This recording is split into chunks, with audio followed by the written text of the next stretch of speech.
खण्डमण्डलाकारं व्याप्तं येन चराचरम्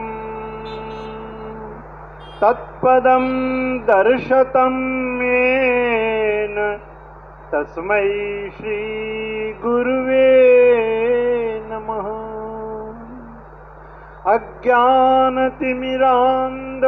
ज्ञानाञ्जनशलाकया चक्षुरुन्मीलितं येन तस्मै श्री गुरुवे नमः। परम पूज्य भैया जी व गुरु महाराज के प्रेमी सज्जनों, देवियों व प्यारे बच्चों, समस्त गुरुओं के चरणों में नमन करते हुए एक लंबे अंतराल के बाद आज परम पूज्य परम संत विशंबर भाई साहब जी की स्मृति में मनाए जा रहे विशेष सत्संग समारोह पर उन्हीं के अमृत वचनों को भावनाओं के साथ जोड़कर आप सबके सम्मुख एक लेख प्रस्तुत कर रहा हूं, जिसका शीर्षक है आंतरिक प्रसन्नता के लिए सेवा और अतिथि सत्कार। ये दो ऐसे गुण हैं जो हमारे पूज्य डॉक्टर रामनारायण साहिब जी ने अपने जीवन में उतार कर हम सबको दिखाए, और उसके बाद परम पूज्य विशंबर भाई साहब जी ने उसे अपने जीवन में जी करके हम लोगों के सामने ऐसे उदाहरण प्रस्तुत किए कि उनका आज वर्णन करना हम सब के लिए बहुत ही लाभकारी सिद्ध हो सकता है। परम पूज्य विशंबर भाई साहब के विषय में बहुत कुछ पहले ही लिखा जा चुका है, कहा जा चुका है। आप सब में रचे बसे एवं अंतरंग होने के कारण लगभग सभी को उनकी आत्मीयता मिली है। वह असीम प्रेम प्राप्त हुआ है, ऐसा मेरा अनुभव कहता है। वो फीलिंग, वो एहसास केवल अनुभव गम्य है, शब्दों में उसे वर्णन कर पाना बहुत कठिन है। 31 दिसंबर 2016 का दिन, 31 दिसंबर 2016 का दिन, 8 वर्ष बीत गए, पर लगता है यही तो वो समय था, शाम 6 बजे से रात्रि 11:30 बजे तक, जब वे अपने प्रियतम से मिलने को आतुर हो रहे थे और हम संसारी लोग मोहवश उन्हें अपने से जुदा होते देख पाने में स्वयं को असमर्थ पा रहे थे। ऐसा लगता है कि अभी कल ही की तो बात है जब वे हंस रहे थे, बोल रहे थे, इसी धर्मशाले पर होने वाले सभी आयोजनों पर प्रत्येक से मुखातिब होकर उसका, उसके परिवार का, उसकी रोजी रोटी के बारे में छोटी छोटी बातें सब पूछ रहे थे। यही हाल बच्चों के साथ था। एक विशेष आकर्षण था जो सबको उनकी ओर खींचता था, परंतु नियत को तो कुछ और ही मंजूर था। अतः वो कर्मयोगी कृष्ण की तरह तमाम गोपी गोपिकाओं को रोता बिलखता छोड़कर जैसे गोकुल से मथुरा को चले गए। हम जानते हैं कि वे निर्मोही नहीं थे, कदापि नहीं। वे तो जीवन भर तन मन धन से अपने कर्तव्य पालन में लगे रहे। हम सब में ईश्वरीय प्रेम को बांटते रहे और भूले भटकों को रास्ता दिखाते रहे। अब यदि हम सचमुच उनसे प्रेम करते हैं तो अब हमारी बारी है, अब हमारी बारी है कि हम उनके निश्चल प्रेम में अपने को डुबोकर न केवल उनके बताए हुए मार्ग पर चलने का प्रयास करें, वरन उनकी शिक्षाओं को यथाशक्ति जन साधारण तक पहुंचाकर अपने कर्तव्यों का पालन करें। यही सच्ची श्रद्धांजलि है जो हम गुरु के प्रति समर्पित कर सकते हैं। आज जब उनकी याद में हम इस विशेष सत्संग में शामिल हो रहे हैं तो हम सबको ये निश्चित रूप से प्रण लेना चाहिए कि हम अब जो कुछ मार्ग उन्होंने हमको दिखाया और हमने अपने आंखों से देखा, हम उसी मार्ग पर चलेंगे। और इतना ही नहीं, अपने साथ अपने भाई बहनों को, अपने बच्चों को, आसपास के लोगों को उनकी जो शिक्षाएं हैं उनको बताने का प्रयास करेंगे। इसी दिशा में इस सत्संग के दो बच्चे, एक वरुण और एक चिरंजीव अनामिका, ये दोनों ने मिलकर उनकी अमूल्य वाणी के प्रचार प्रसार के रूप में अब तक तमाम पुस्तकें लिख डाली। मेरी नॉलेज में तो 7 या 8 हो चुकी हैं और उनमें सब कुछ दिया हुआ है जो वो रोजमर्रा की जिंदगी में देखते थे और लोगों को बड़े साधारण से शब्दों में बताया करते थे। यही है सच्ची श्रद्धांजलि का एक उदाहरण। इसी दिशा में जो प्रचार प्रसार वे कर रहे हैं, ये सब उनके प्रेम का द्योतक है। तो हम लोगों को भी चाहिए कि जो जितना कर सकता हो, जितनी भी जिसमें शक्ति है, जितना उसके पास दायरा है, वो उसके हिसाब से, कोई जरूरी नहीं कि हर व्यक्ति लिखे, नहीं लिखे, हम बच्चों को ही बताएं, थोड़ी थोड़ी अपने घर में बताएं बातों को, अच्छी बातों को, और उनको पालन करने का प्रयास करें। क्योंकि भविष्य के गर्त में क्या छिपा है ये तो कोई नहीं जानता। परंतु आज जो वर्तमान परिस्थितियां हम सब देख रहे हैं, उनको देखकर तो यही लगता है कि आगे आने वाले समय में ये गुरुजनों की अमूल्य वाणी यही हम सबका मार्गदर्शन करेगी। ऐसा नहीं है कि ये पहली बार हो रहा है। परम संत समर्थ सद्गुरु डॉक्टर राम नारायण साहिब के निर्वाण के बाद वर्ष 1972 में भी एक समय ऐसा ही आया था जब सब ओर निराशा व अंधकार के बादल मंडरा रहे थे। उस समय परम पूज्य विशंबर भाई साहब जी, गुरुपुत्र श्री पूज्य डॉक्टर प्रकाश चंद्र वर्मा व श्री पूज्य चाचा अचल बिहारी जी व श्री पूज्य रघु भैया जी ने गुरु प्रेरणा से सत्संग के कार्य को आगे बढ़ाने में अपना सक्रिय योगदान देकर श्री राम रघुवर आश्रम को आज तक जीवांत बनाए रखा है। संजीवनी के रूप में इन लोगों ने नव जीवन प्रदान किया।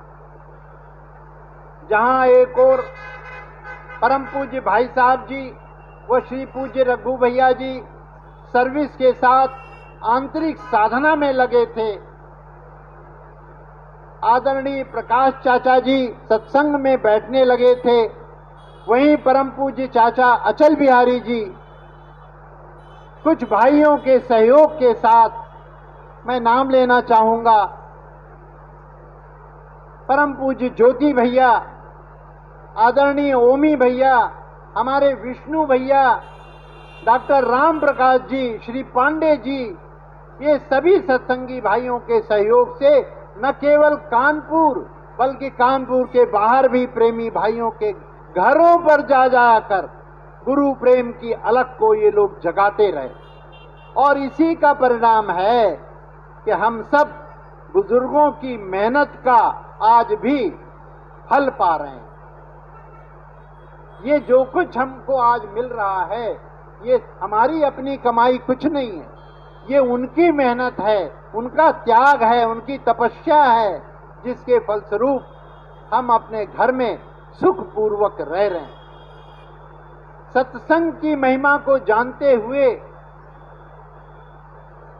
कठिन से कठिन परिस्थितियों में भी जो विभिन्न आयोजन आज श्री राम रघुवर आश्रम के सेवक वृंद के नवयुवकों द्वारा सम्मिलित रूप से किया जा रहा है, वो उनके गुरु प्रेम, अटूट श्रद्धा और विश्वास का ही परिणाम है। मैं उनको तहे दिल से बधाई देता हूं और आप सबसे निवेदन करता हूं कि हृदय से इन बच्चों को आशीर्वाद दीजिए, ताकि ये इस बगिया के फूलों को खिलाते रहें, महकाते रहें। इन सेवक वृंदों ने बड़ी मेहनत से सब आयोजन किए। आज आप देख रहे हैं जिस हॉल में आप बैठे हैं, क्या सचमुच आपको गर्मी का एहसास हो रहा है? इतनी गर्मी है जिसका कोई जवाब नहीं। लोग बहुत परेशान हैं एकदम, लेकिन इन सब ने अपने विवेक से ऐसी यहाँ पर सुविधाएं इस कठिन परिस्थितियों में भी एकत्र की है कि आपको बिल्कुल घर जैसा एहसास होगा, और जो प्रेम है उसमें आप सराबोर होकर के, आनंदित होकर के अपने घरों को जाएंगे। तो ये उनके गुरु प्रेम के अटूट श्रद्धा और विश्वास का परिणाम है। उन्होंने अपने गुरु को कुछ वचन दिए हैं और उन वचनों को निभाने में ही लगे हैं, और जिनका एकमात्र लक्ष्य वचन को निभाना है, उनके लिए कुछ भी असंभव नहीं है। गुरु महाराज अपनी असीम शक्ति देकर यूं ही हम सबका मार्गदर्शन करते रहें, यही हमारी प्रार्थना है। जैसा कि परम पूज्य पेशकार साहिब महात्मा प्रभुदयाल जी महाराज कहा करते थे कि हम सबको इस बात का सात्विक अभिमान होना चाहिए कि हम परम पूज्य लाला जी महाराज की उस यूनिवर्सिटी के छात्र हैं जिसका कि दुनिया में कोई सानी नहीं है। बस सबको सेवक बनकर कार्य करते रहना है। देखिए कैसी सुंदर एक चौपाई है रामायण में। अस अभिमान जाहि जन भोरे, मैं रघुपति सेवक, मैं सेवक रघुपति पति मोरे।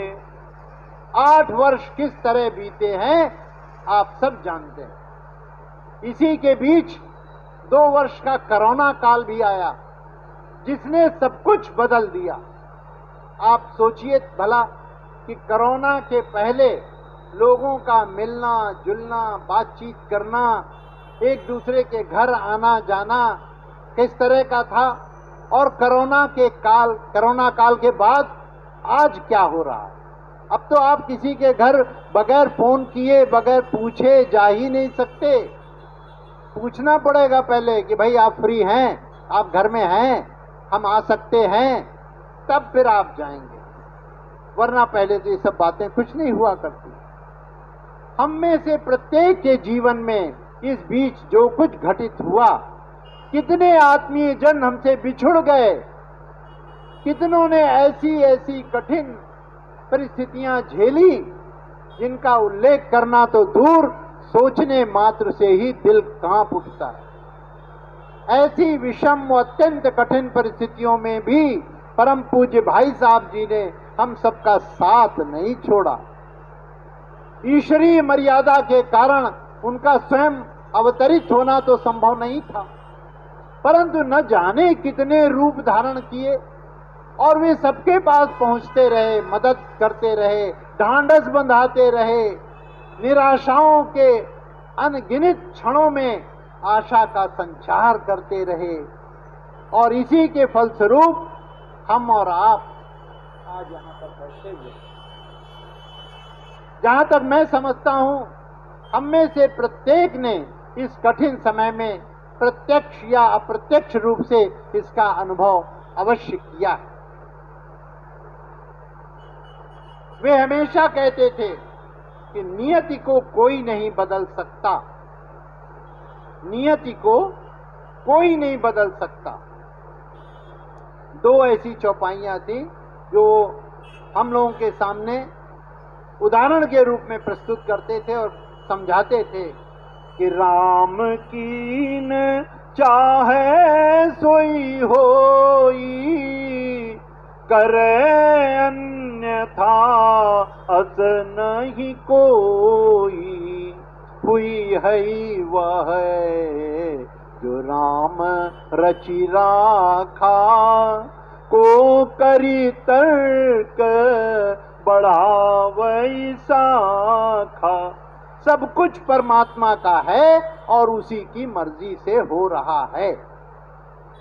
ये एक ऐसी बात है जिसने भी इसको धारण कर लिया, समझिए उसका जीवन जो है वो बिल्कुल स्मूथ वे में चलता चला जाए। कठिनाइयां तो आएंगी, हर एक के जीवन में आती हैं।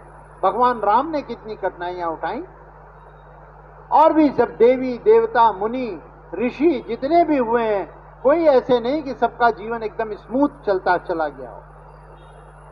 तो सब कुछ परमात्मा का है और उसी की मर्जी से हो रहा है, इसमें कोई दखलंदाजी हो ही नहीं सकती। फिर हमें इसी पर विश्वास लाना होगा कि राम करेंगे भली, ये उनका एक स्लोगन था, राम करेंगे भली। यही परम पूज्य डॉक्टर साहब जी ने भी कहा था कि उसने अच्छा किया है, अच्छा कर रहा है और अच्छा ही करेगा। अतः अब क्या करें, हमें धैर्य धारण करना पड़ेगा, इसके अलावा कोई और रास्ता है ही नहीं। सब्र के साथ अपने अंतर के दीपक को प्रज्वलित करना होगा और तभी आंतरिक प्रसन्नता आ सकती है। आंतरिक प्रसन्नता के लिए ये बहुत आवश्यक है और यही अंतर का दीपक ही हम सबका मार्ग भी प्रशस्त करे। आज हम यहाँ आपकी एक पुस्तक, वही जो मैं बता रहा था, अनामिका ने, वरुण ने लिखी है, सोर्ड ऑफ विजडम, इसका हेडिंग है, किताब का शीर्षक है सोर्ड ऑफ विजडम, अर्थात विवेक रूपी तलवार। तो ये विभिन्न वार्ताओं पर आधारित है। विभिन्न वार्ताएं जो होती रहती थी उनके सामने, उन्हीं पर आधारित ये तमाम पुस्तकें हैं, जिनको कि पढ़ने में लगेगा कि अरे ये कैसे लिखी गई, ये कैसे है, कैसे, लेकिन अगर उसमें से आप सारांश निकालना चाहेंगे और बातों को आप सार रूप से ग्रहण करना चाहेंगे तो इतना कुछ है कि वो संभाले नहीं चुके। तो विवेक रूपी तलवार के एक 7वां अध्याय है जिसका कि हेडिंग है अमानत में खयानत। उसी के कुछ अंश परम पूज्य भाई साहब जी की अमृतवाणी के रूप में प्रस्तुत करना चाहता हूं। निस्वार्थ सेवा के रूप में यदि हम इतना भी धारण कर सकें तो हम सबका उद्धार हो जाएगा, इसमें तनिक भी संदेह नहीं। अब आपने क्या कहा उसे मैं आपके सामने प्रस्तुत करूंगा।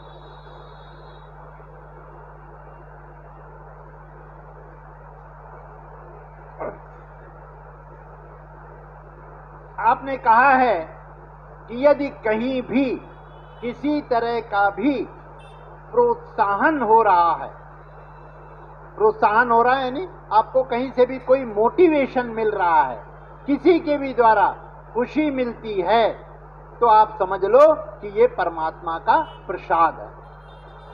और मोटिवेशन का एक बड़ा सटीक उदाहरण है, आप सब रामायण पढ़ते हैं, सुंदरकांड तो ज्यादातर घरों में पढ़ा जाता है। उसमें हनुमान जी को जामवान जी ने मोटिवेट किया था। हनुमान जी से उन्होंने कहा था, कहाई रीछपति सुनु हनुमाना, का चुप साधी रहेऊ बलवाना। पवन तनय बल पवन समाना, बुद्धि विवेक विज्ञान निधाना। इतना ही नहीं, उनको और उत्साहित करने के लिए उन्होंने कहा कि कवन सो काज कठिन जग माही, जो नहीं होई तात तुम पाही। अपने गुरु पर विश्वास रखिए, इष्ट देव जिसको भी मानते हैं उस पर विश्वास रखिए, तो देखिए यही दशा उतर आएगी। कोई कार्य कठिन नहीं है, असंभव नहीं है, कठिनाइयां आएंगी तो उनका डट के मुकाबला करें और तो आप देखेंगे कि सफलता अवश्य मिलेगी। अंत में कहते हैं कि राम काज लगी तब अवतारा। और इतना सुनते ही उनका अंतर्मन जाग उठा और वो सुनत ही भयऊ पर्वताकारा। तो ये है मोटिवेशन का प्रभाव। उस परम पिता परमात्मा पर विश्वास करके यदि हम प्रत्येक के साथ ऐसा व्यवहार करें कि हम सभी उस एक ईश्वर की संतान हैं, उसी के अंश हैं, हम में व दूसरों में कोई भेद है ही नहीं, तो बस समझ लो यही पूजा है और इसी में सारी खुशी समाहित है। जब आप ये समझ लेंगे कि हम और आप में कोई अंतर है ही नहीं, तो हम किससे द्वेष करेंगे, किससे राग द्वेष करेंगे, किससे झगड़ा करेंगे? कुछ नहीं। जब हम और वो एक हैं तो फिर तो बात ही खत्म सारी हो जाती है। जहां भी देखते हैं आज की दुनिया में, जहां भी देखिए कोई भी व्यक्ति नहीं कहेगा कि नहीं मैं तो बिल्कुल ठीक हूं, मैं तो बिल्कुल अच्छा हूं, मुझे तो कोई तकलीफ ही नहीं। सब तरफ तकलीफ ही तकलीफ दिखाई पड़ती है और आदमी उससे उभर नहीं पाता। उभरने के लिए सिर्फ एक परमात्मा यानी ऑल माइटी का ही सहारा होता है। इसी कारण हमारे यहाँ कहा गया है कि अपने अंदर आंतरिक प्रसन्नता लाओ, ये बहुत बड़ा ईश्वरीय गुण है। आंतरिक प्रसन्नता लाओ, ये बहुत बड़ा ईश्वरीय गुण है। ये बात जो है वो हमारे महात्मा चतुर्भुज सहाय जी ने कही थी। उनके कुछ सिद्धांत हैं, कुछ कमांडमेंट्स से हैं 10, उसके अंदर उन्होंने ये एक पॉइंट रखा है। वहां देखिए उन्होंने जैसे कहा ईश्वर का कोई नाम नहीं है, जिसने जो चाहा वो नाम रख लिया, सब वही हैं, एक ही है परमात्मा। तो अपने ये भी बात उन्होंने कही कि अपने अंदर अगर आंतरिक प्रसन्नता लाओ, ये बहुत बड़ा ईश्वरी और ये तभी होगा जब हम उस पर विश्वास करेंगे। विश्वास तो करना पड़ेगा और इस एक विश्वास के कारण ही हमारे अंदर ये देखने व समझने की योग्यता आ जाएगी। अगर हमने विश्वास कर लिया तो बस ये योग्यता आ जाएगी, एवरीवन इज इक्वल, कोई भेदभाव है ही नहीं, एवरीवन इज इक्वल, हम सब एक ही हैं और उसी परमात्मा के अधीन हैं। जैसे ही ये विचार आया कि सब उसी के हैं, स्वतः ही सेवा का भाव उत्पन्न हो जाएगा। आपने कहा ये सब उसी के हैं, तो जहां किसी को आप कठिनाई में देखेंगे तुरंत आपके अंदर भावना आ जाएगी, अरे भाई ये इस समय कठिनाई में है, चलो इसकी कुछ मदद कर दे। चाहे तन से हो, चाहे मन से हो, चाहे धन से हो। कोई जरूरी नहीं कि धन से ही मदद की जाए, आप चाहें मन से मदद कीजिए, केवल उसके लिए सच्चे दिल से प्रभु से प्रार्थना कर लीजिए। तो जो कुछ भी हो सके, स्वतः ही सेवा का जैसे ही भाव उत्पन्न हुआ, फिर क्या, जो कुछ भी सेवा हो सके कर लो। क्योंकि फिर देखिए मैं भाई साहब का जिक्र करूंगा तो उन्होंने कहा है कि गुडनेस कोई दे नहीं सकता, परंतु प्रेम के कारण ये ऑटोमेटिकली आ जाती है। अगर आप प्रेम करते हैं किसी के साथ में तो ये गुडनेस, उसके प्रति अच्छी भावना जो है वो ऑटोमेटिकली आ जाएगी। और देखिए दो शब्द हैं अंग्रेजी के, एक है प्लीज और एक है थैंक यू। अमेरिका वगैरह में वे लोग बहुत ही इन मामले में बड़े ही जागरूक हैं। जरा सी भी बात होगी तो वो स्टार्ट करेंगे प्लीज बड़े धीरे से, और बहुत ही जहां उनका काम हो गया थैंक्स जरूर देंगे। पर अब बड़ा अनफॉर्चुनेट है, अपने यहाँ तो कभी कभी काम निकल गया तो पहचानते ही नहीं, ये दशा हो जाती। तो खैर वो एक अलग बात है, भिन्न भिन्न तरह के लोग हैं, लेकिन जो लोग समझदार हैं, जिनका विवेक जागृत हो चुका है, वे इनको ग्रहण करते हैं प्लीज एंड थैंक यू से। इसी तरह से एक्ट ऑफ गिविंग से, एक्ट ऑफ गिविंग क्या है? पानी पिला दो किसी को, ठंडा पानी, कोई जा रहा है, एक गिलास पानी पी के उसकी जो आत्मा ठंडी होती है, जो आशीर्वाद उसके मन से निकलता है, वो कोई और दे नहीं सकता। इसी तरह हमारे जो बुजुर्ग लोग थे वो क्या करते थे, वो बाग बगीचे लगवाते थे। खुद उनको नहीं खाना है, वो जानते हैं कि हमारी तो जब तक उम्र होगी तब तक हम इस दुनिया से चले जाएंगे, लेकिन उनके बेटे, बेटों के बेटे और उनके बाद भी तमाम वर्षों तक बगीचे में आम फलते रहेंगे, अमरूद निकलते रहेंगे, शरीफे निकलते रहेंगे, और वो बच्चे खाएंगे तो बाबा पर बाबा की याद करेंगे। तो ये है गुडनेस, बाग लगाना, पानी पिलाना, यही सब है। हर ये जितने भी पर्पस हैं, इनके अंदर गुडनेस छिपी हुई है, इसी से आंतरिक प्रसन्नता आती है। ये है परम पूज्य भाई साहब जी की वाणी। जब मन में ये भाव आ जाएगा कि जिधर देखता हूं उधर तू ही तू है, जिधर देखता हूं उधर तू ही तू है, फिर हम और आप हर वक्त सोचने लगेंगे कि हम दूसरों के साथ क्या अच्छा कर सकते हैं। यही ईश्वरी की समीपता का मापदंड है। अब सेवा क्या है, इसे एक बहुत छोटा सा उदाहरण देकर परम पूज्य भाई साहब जी ने समझाया था। उन्होंने कहा किसी का बेटा विदेश में है, पिता ने कहा बेटा मेरे लिए वहां से एक सेंट की शीशी लेते आना। सेंट की शीशी, छोटी सी एक शीशी, तो बेटे ने लाकर दे दी। अब पिता बड़े खुश हो गए, आशीर्वाद दिया। अब सबको बताएंगे, जितने लोग हैं, कि मेरे बेटे ने लाकर देखो ये सेंट की शीशी मेरे को दी, ये सेंट की शीशी मेरा पोता लाया है, मेरा बेटा लाया है। और सभी स्वजनों को उसको एक फुलहरी में लगा के और उसको लगाएंगे, फैला देंगे सारी खुशबू को, चारों तरफ खुशबू ही खुशबू। अब तुम करोड़ों कमा रहे हो, इससे उन्हें कोई मतलब नहीं है। कमाओ, जितना कमा सकते हो कमाओ, जितना भोगना है भोगो, लेकिन उन्हें क्या चाहिए था? एक सेंट की शीशी, उसी में प्रसन्न, और अपने मित्रों को भी प्रसन्न कर रहे हैं। तो बस यही है सेवा, सेवा का भाव प्रभु ने सबको दिया है, लेकिन ये मौका सबको नहीं मिलता, और सब में ये भाव भी नहीं होता। जिस पर उसकी दया होती है उसे ही सेवा का अवसर मिलता है। सेवा धर्म सबसे कठिन है, परंतु प्रेम से यही सरल हो जाता है। अब ये एक ऐसा कोटेशन है जिसे कि हमारी बहन प्रेम कुमारी ने जो कैलेंडर बनाया है, उसमें अगर आप पलटते होंगे तो आपने जरूर पढ़ा होगा। अभी कल ही 8 तारीख थी, 8 तारीख में यही लिखा हुआ है कि सेवा का भाव प्रभु ने दिया है, पर सबको ये मौका नहीं मिलता, सब में ये भाव भी नहीं होता। जिस पर उसकी दया होती है उसे ही सेवा का अवसर मिलता है। अतः अगर किसी को ये मौका मिल जाए तो उसे बहुत ईश्वर को धन्यवाद देना चाहिए कि हे परमात्मा, तूने ये मुझे अवसर तो दिया। अब ये है बड़ा कठिन, कोई हम घर में अच्छे से रह रहे हैं, कोई बीमार व्यक्ति आ गया और उसने कहा भैया 2 दिन आपके यहाँ हमको रुकना पड़ेगा।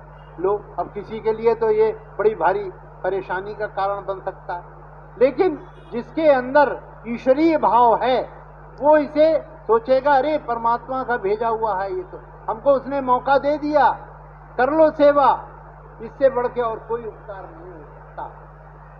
तो अगर सेवा धर्म कठिन है, परंतु यदि आप प्रेम करते हैं तो प्रेम करने वाले की आप सेवा बराबर करते हैं, कोई आपको कष्ट नहीं होता, तो प्रेम से ये सरल हो जाता है। एग्जाम्पल के लिए मान लीजिए माँ है, हमारी अशक्त है, बूढ़ी है, तो हम सुबह क्या करें कि 1 कप चाय बनाकर उनको दे आओ, ढेरों आशीर्वाद देंगी, इतना आशीर्वाद देंगी कि बटोरे नहीं चुकेगा। जिससे जितना भी हो सके, जैसा भी हो सके वो कर लो। नेक नियत से काम करेंगे तो ईश्वर खुश हो जाता है, वो कहेगा हाँ भाई ठीक है, ये आदमी बड़ी ईमानदारी से रहा, इसने अमानत में खयानत नहीं की, तो हमारी चीज, और इसने अपनी नहीं समझी, हमारी चीज यानी सब कुछ परमात्मा का है। ये तो हम सब लोग जानते हैं कि न कुछ लाए हैं न कुछ लेके जाना है, सब कुछ परमात्मा का है। बस इतनी सी बात है और कुछ नहीं, सब उसी के हैं। अमानत में खयानत क्या है? जैसे हम आपको 1000 रुपए दे जाएं कि हम इतने समय बाद आकर ले लेंगे, लेकिन आपने उसे अपने घर खर्च में खर्च कर डाले, तो ये कहलाता है अमानत में खयानत। वी हैव गॉट नथिंग, न कुछ लेकर आए हैं न कुछ लेकर जाएंगे, पर जीवन काल के बीच में तमाम झमेले सिर पर लाद लिए, तमाम झमेले सिर पर लाद लिए। कबीर साहब ने बहुत सारे दोहे लिखे हैं और उसमें 2 दोहे हैं। पानी केरा बुलबुला असमानुस की जात, देखत ही छुप जाएगा ज्यों तारा प्रभात। माली आवत देख कर कलियन करी पुकार, फूली फूली चुन लई काल हमारी बार। कुछ भी तो स्थायी नहीं है। बचपन था चला गया, जवानी थी चली गई, फिर बुढ़ापा, और उसके बाद सब कुछ समाप्त। अरे भाई, फिर काहे का गुमान, काहे का गुमान करते हैं? इसीलिए हमारे यहाँ कहा गया है, सेवा के साथ अतिथि सत्कार। अतिथि सत्कार, जो बन पड़े अतिथि का सत्कार कर दो। अतिथि कौन है? कौन होता है अतिथि? जो बिना बताए, बिना तिथि के आ जाता है या बिना तिथि के मिल जाता है, वही अतिथि है। अब देखिए कैसे सुंदर एग्जाम्पल दिया है भाई साहब जी ने कि ट्रेन में जा रहे हो, वो हमेशा ऐसे ही उदाहरण दिया करते थे। बड़ी भीड़ है, जगह नहीं है तिल रखने को, और फिर भी खड़े हुए व्यक्ति को थोड़ी सी जगह दे दो, जरा सा खसक जाओ और कह दो आओ आओ भैया आ जाओ, बैठ जाओ, तुम बैठ जाओ यहीं पर। आप उसे जानते नहीं हो, फिर भी कह दो आ जाओ बैठ जाओ। बस सफर में यही होता है, और यही है अतिथि सत्कार। घर पर कोई आ जाए, जो भी घर पर जो भी है खिला दो। खाने बैठे हो तो आओ आओ भैया आओ, तुम खाओ। इतना कहने मात्र से इंसान प्रेम से गदगद हो जाए। मुझे याद है अपने बचपन की, हमारे पिताजी घर में आंगन में खाना खाते थे। एक थाली में खाना परसा जाता था, तो थाली में एक तरफ कोयले की औंठ लगा दी जाती थी, तो आधी थाली में दाल रहती थी और आधी थाली में एक तरफ सब्जी रहती थी, थोड़ा सा चावल रहता था, और उसी के ऊपर रोटी रखी रहती थी एक एक। हमारी माताजी, अम्मा कहते थे खैर, तो अम्मा हमारी एक एक रोटी गरम गरम सिक खिलाती। तो वो खा रहे होते थे तो अक्सर हमारे गांव से कई लोग आ जाते थे, कभी कोई आ गया कभी कोई आ गया। तो जैसे ही वो आए, हमारे पिताजी कहे आओ भैया आओ खाओ आके, और वो भी आके बैठ जाते थे उसी थाली में, उसी दाल के साथ कौर बोर बोर के आराम से सब जने खाते। क्या आनंद था, कल्पना कीजिए आपके वक्त। आज खा ही नहीं सकते, कहेंगे नहीं अलग अलग कटोरी में डाल दो, चम्मच सबके अलग अलग होना चाहिए, तमाम सारी बातें हैं। खैर अब उसको क्या कहना, सब लोग आप जानते हैं, और सब जितने भी हैं लोग, काफ़ी लोगों ने इन सब चीज़ों को देखा होगा अपने जीवन में। तो अगर इतना मात्र कह दोगे कि आओ भैया तुम भी खा लो, प्रेम से गदगद हो जाएगा, और जो उसके दिल से जो दुआ निकलेगी वो तो परमात्मा तक सीधे पहुंचती है। तो सेवा और अतिथि सत्कार, ये 2 ही बातें हैं अपने अंदर आंतरिक प्रसन्नता लाने के लिए। अपनी विवेक रूपी तलवार यानी सोर्ड ऑफ विजडम का प्रयोग करो। निस्वार्थ सेवा व अतिथि सत्कार से ही आंतरिक प्रसन्नता हासिल की जा सकती है। वे कहते थे अरे भाई करके तो देखो, जहां प्रसन्नता आई समझो परमात्मा मिल गया। ये कोई जरूरी नहीं कि साक्षात शंकर भगवान आके खड़े हो जाएं तभी आप समझो। फूल हैं, उनकी खुशबू होती है, कहीं दिखाई पड़ती है। बगीचे से गुजरे, गुलाब की खुशबू आई, मन को खुश कर दिया आपके, लेकिन खुशबू दिखाई तो नहीं पड़ती। इसी तरीके से जब आप दूसरों की सेवा करेंगे और सत्कार करेंगे तो आपको जो खुशी मिलेगी वो खुशी ही परमात्मा है। ये अगर आप मान लेंगे तो वो परमात्मा के भी दर्शन मिल जाएंगे। ऐसी बात नहीं है, दर्शन उनके भी होते हैं, पर उसके लिए भाई त्याग तो करना पड़ेगा। किसे पता था कि आज से 95 वर्ष पूर्व संतों की नगरी फतेहगढ़ के पास भोजपुर नामक एक गांव है, वहां एक ऐसे फकीर का जन्म होगा जो अपने जीवन को ही प्रयोगशाला बना देगा। प्रयोगशाला बना दिया अपना जीवन।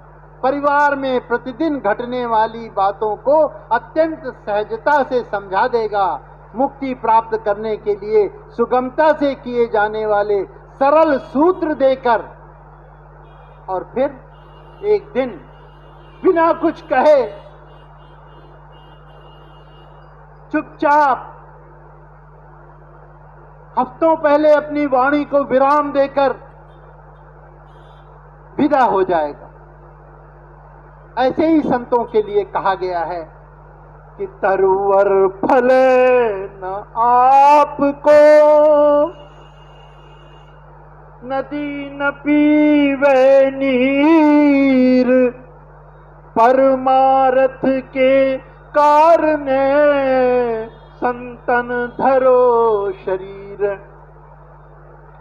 अब हमेशा कहा करते थे कि परहित सरिस धर्म नहीं भाई, पर पीड़ा सम नहीं अधमाई, परहित बस जिनके मन माही, तिन कहूँ जग दुर्लभ कछु नाही। अब से 5 वर्ष बाद जुलाई 2029 में परम पूज्य भाई साहब की जन्म शताब्दी होगी।